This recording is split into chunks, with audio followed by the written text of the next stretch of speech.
You're the way maker. You're the way maker.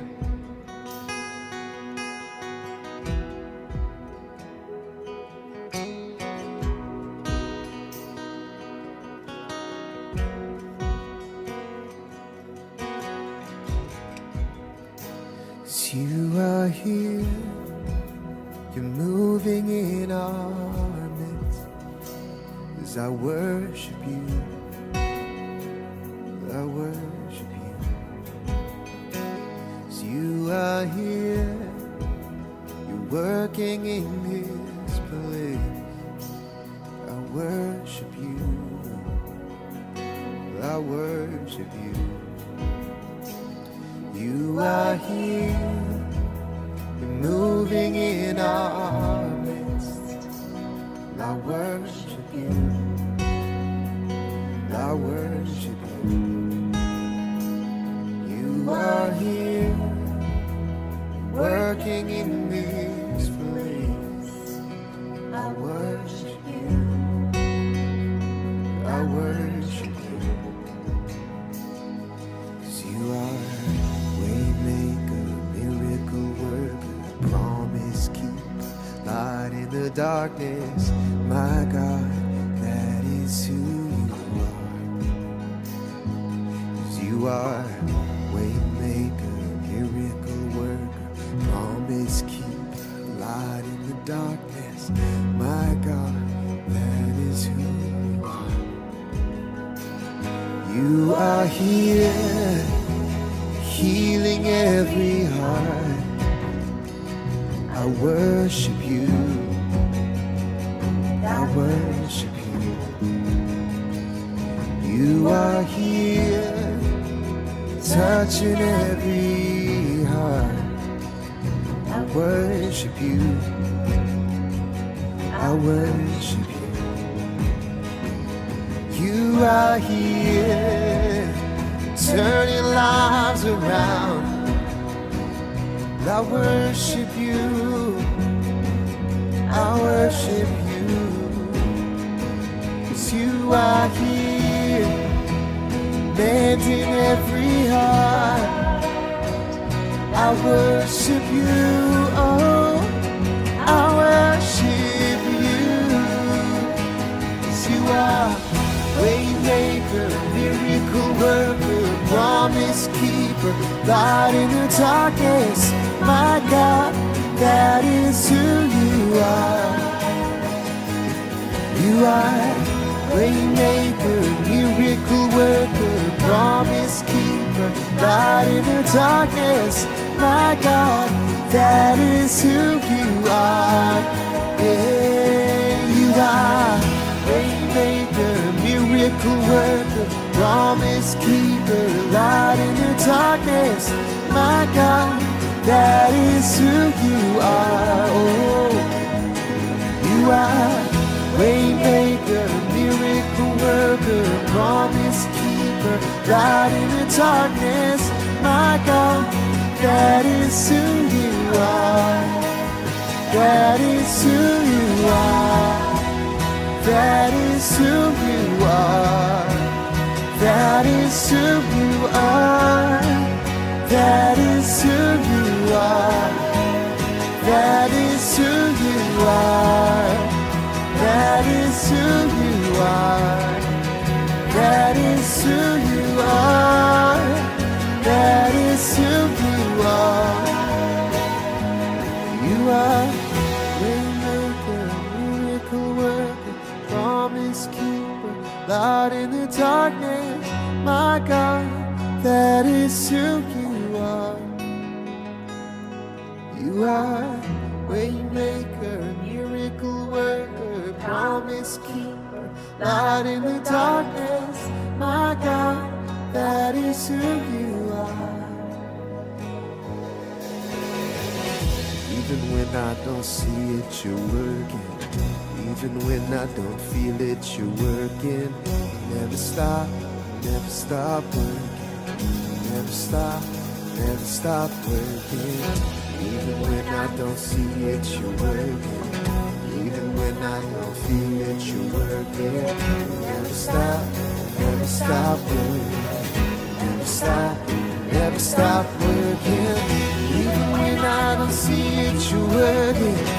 Even when I don't feel it, you're working. Never stop working. Never stop working. Even when I don't see it, you're working. Even when I don't feel it, you're working. Never stop working. Never stop, oh, 'cause you are waymaker, miracle worker, promise keeper, light in the darkness. My God, that is who you are. You are waymaker, miracle worker, promise keeper, light in the darkness. My God, that is who you are. Oh, that is who you are. That is who you are. That is who you are. That is who you are. Yeah. That is who you are. That is who you are. That is who you are. That is who you are. You are waymaker, miracle worker, promise keeper, light in the darkness. My God, that is who you are.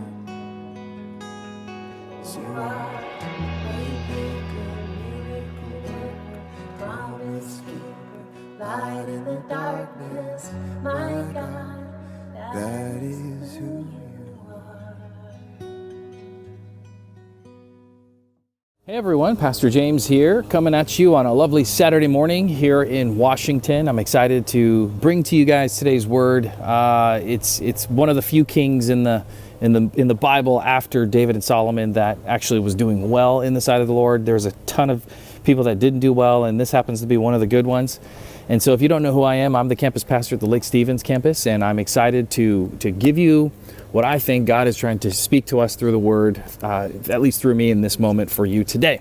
So we're in the Bible YouVersion 1 Year app, 2 Chronicles, chapter 17. We're going to start in verse 7. It says, in the 3rd year in the reign of Jehoshaphat, again, this is the king of Judah, and he is one of the good kings at this point.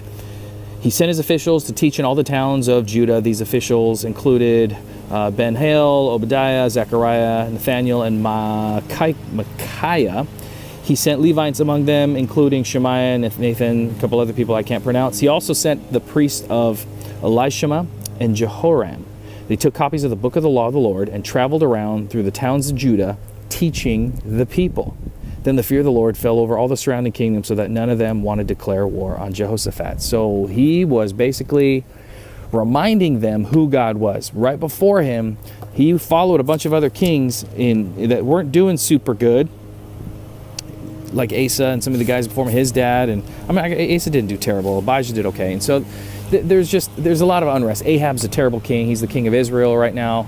So Jehoshaphat, though, knows that God's law is powerful. He knows that God's law is truth, and he knows that in order to really experience change and fullness, they need to be connected to God. And so he instructs his people to go from town to town, teaching from essentially the early versions of the Old Testament, right? It's not the whole thing because this is all before Christ. So everything in the Old Testament, the Torah, he's teaching them. He's going town to town, the book of the law. These are how you're made righteous. These are how you're good. These are how, and so he's teaching these people. And as a result, they were experiencing a little bit of probably behavioral change, and also the power of the Lord kind of just started sweeping out and creating this reputation. Now, I wanted to key in on that for a second because I feel like that's important. One, he's wanting the people to get back to the basics, but I guess for you and I, we are in the same position as well too, where we need to spend time reading about God, reading about how he loves us, his plan for us, his purpose for us. I want to tell you something. Every time I go through the Bible in 1 year, YouVersion as a staff, I get something completely different out of the same books that I've read over and over and over again, because God will speak to you where you're at. And sometimes where you're at is not the same it is now as it was 10 years ago or 5 years ago or last year, last month. So I encourage you, spend time reading. I want us to now jump to the New Testament. Okay, it's Jehoshaphat, good king. We're in Romans chapter 10. Paul writing these letters. Dear brothers and sisters, the longing of my heart and my prayer is prayer to God is for the people of Israel to be saved. Kind of interesting. Now here's the king of Judah who wants the people of Israel to be saved, and here's Paul. I know that enthusiasm that they have for God, but it is misdirected zeal, for they don't understand God's way of making people right with himself, refusing to accept God's way. They cling to their own way of getting right with God by trying to keep the law. Remember that law we just talked about? That's all they had before. They didn't have Jesus, so the only way for them to be made righteous was to follow the law to the letter. But there's a problem. It created a gap, for Christ has already accomplished the purpose for which the law was given. So Jesus came and he accomplished it. He fulfilled that law. And as a result, all who believe in him are made right with God.